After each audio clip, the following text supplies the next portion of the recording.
ఇతన్ని వదలొద్దు, ఎవరిని ఈ మసూద్ అజర్ని వదలొద్దు అనేది మన వాళ్ళు చాలామంది చెప్పారు. ఇప్పుడు అజిత్ దోవల్ కూడా చాలా గట్టిగా చెప్పాడు.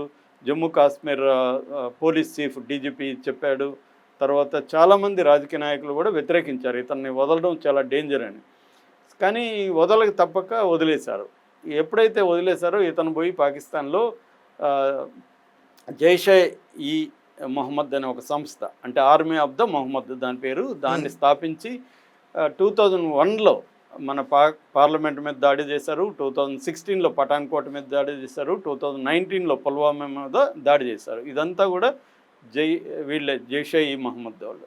వీళ్ళ తరపున ఇతను కమాండర్ అంటారు ఎవరిని, Masood Azhar founder commander, deputy commander వీడు రవూఫ్ అజర్ అనమాట. ఈ రవూఫ్ అజర్ బ్రదరు. ఇతను చాలా యాక్టివ్గా ఉన్నాడు. ఈ టైంలో పెరల్ డేనియల్ అనే ఒక అమెరికన్ జూయిష్, అంటే Jewish Israel Jewish country, zoo అనేది కూడా ఒక మతం. సో ఇతను అక్కడ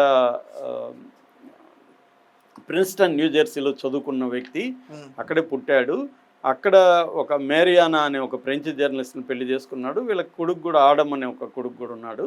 సో ఇతను అక్కడ వాల్ స్ట్రీట్ జర్నల్ అనే ఒక పత్రికలో జర్నలిస్ట్గా పనిచేస్తున్నాడు అమెరికాలో. వాల్ స్ట్రీట్ జర్నల్ ఆ పత్రిక పేరు. ఇతను ఏంటంటే ఇంటర్నేషనల్ టెర్రరిజం మీద ఎక్స్పర్ట్ అనమాట. ఇంటర్నేషనల్ టెర్రరిస్ట్ యాక్టివిటీస్ని అతని గురించి రాస్తూ ఉండేవాడు. అందువల్ల అతను పాకిస్తాన్ పంపించింది వాళ్ళ పత్రిక, నువ్వు పాకిస్తాన్ వెళ్ళి అక్కడ టెర్రరిస్ట్ యాక్టివిటీస్ని కవర్ చేయని.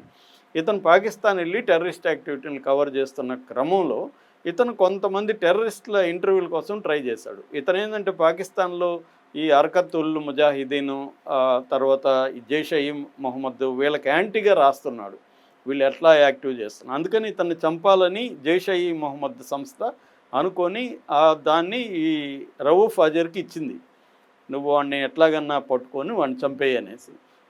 ఇతను ఏం చేశాడు, ఒక ట్రాప్ వేశాడు ఈ డేనియల్ పెరల్కి. ఆ ట్రాప్ ఏంటంటే వీడు ఇంటర్వ్యూ కోసం ట్రై చేస్తున్నాడు కదా, ఇంటర్వ్యూ ఇప్పిస్తామని వాడిని ఒక ప్లేస్కి తీసుకురమ్మని ట్రాప్ వేశారు. అతనికి ఇంటర్వ్యూ ఇప్పిస్తామని ఐఎస్ఐ ఏజెంట్ల ద్వారా అతను కొంతమందిని కలిస్తే ఇంటర్వ్యూ ఇప్పిస్తా ఉన్నారు. అతను వెళ్ళాడు, ఒక కరాచీలో ఒక రూరల్ ఏరియాలో రెస్టారెంట్ ఉంటే అక్కడికి రమ్మన్నారు. అక్కడికి వెళ్ళాడు.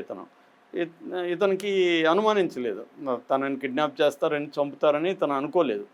సరే వెళ్ళేసరికి అతన్ని పట్టుకొని వెళ్ళిపోయారు, కళ్ళకు గంతలు కట్టేశారు, ఒక వెహికల్లో తీసుకెళ్ళిపోయి ముందు తిప్పారు, అతను కన్ఫ్యూజ్ చేశారు. తర్వాత కొంత దూరం తీసుకెళ్ళి ఒక కాంపౌండ్లో అతన్ని పెట్టేశారు. ఒక పెద్ద కాంపౌండ్ ఉంటుంది, లోపల అతన్ని బంధించి వీళ్ళ వాల్ స్ట్రీట్ పత్రిక ఉంది కదా వాళ్ళకి, తర్వాత అమెరికన్ గవర్నమెంట్కి వీళ్ళు కాల్స్ చేశారు, ఈమెయిల్స్ ఇచ్చారు, మాకు ఇంత డబ్బులు ఇస్తే మేము వదులుతామని. కానీ వాళ్ళు ఎవరు డబ్బులు ఇవ్వలేదు వీళ్ళకి. ఇవ్వకపోతే మొత్తం 9 రోజులు ఇతన్ని హింసించారు. నువ్వు ఎందుకు రాసావు అది ఇది అని హింసించారు. అతను గట్టిగానే నిలబడ్డాడు. సో 9వ రోజు అతన్ని తల నరికేశారు. తల నరికి దానంతా వీడియో తీశారు. వీడియో తీసి తల నరికి 9 ముక్కలుగా బాడీని కట్ చేసి దాంట్లో పడేశారు. అక్కడ ఆ కాంపౌండ్ గ్రౌండ్లో పూడ్చిపాత పెట్టారు. ఈ వీడియోని వాళ్ళే బయట పెట్టారు. మేము ఒక వాళ్ళని స్లాటర్ ఆఫ్ ద స్పై అని టైటిల్ పెట్టారు. స్లాటర్ ఆఫ్ ద స్పై అంటే గూఢాచారిని మేము అతి దారుణంగా చంపుతున్నాం అని చెప్పి వీడియో పెట్టారు, తమ మీద గొప్ప ఘనకార్యం చేసుకుంటున్నట్టు.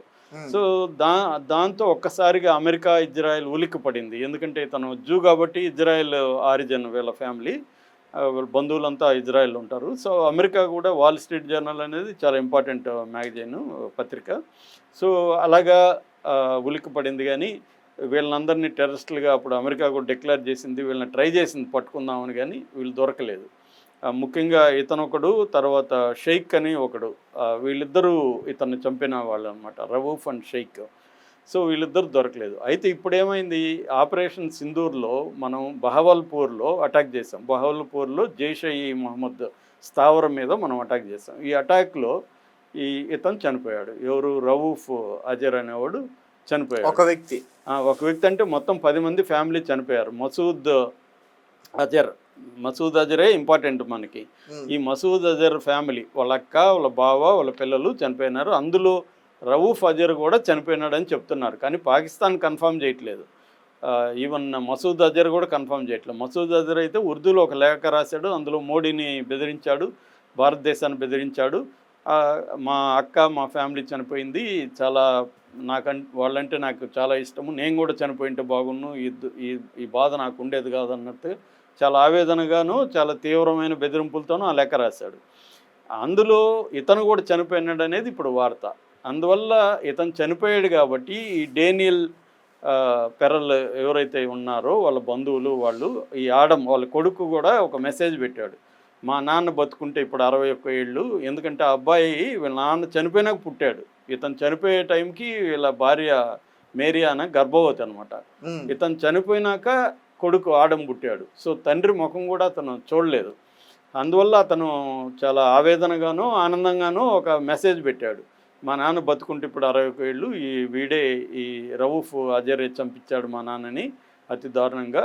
ఇట్లాంటి ఒక దుర్మార్గుణ్ణి భారతదేశం చంపి మాకు ఆనందం కలగజేసింది అని వాళ్ళు పెట్టి వాళ్ళు సెలబ్రేట్ చేసుకుంటున్నారు దీన్ని. అది జరిగింది బేసిక్గా. Right sir, thank you so much.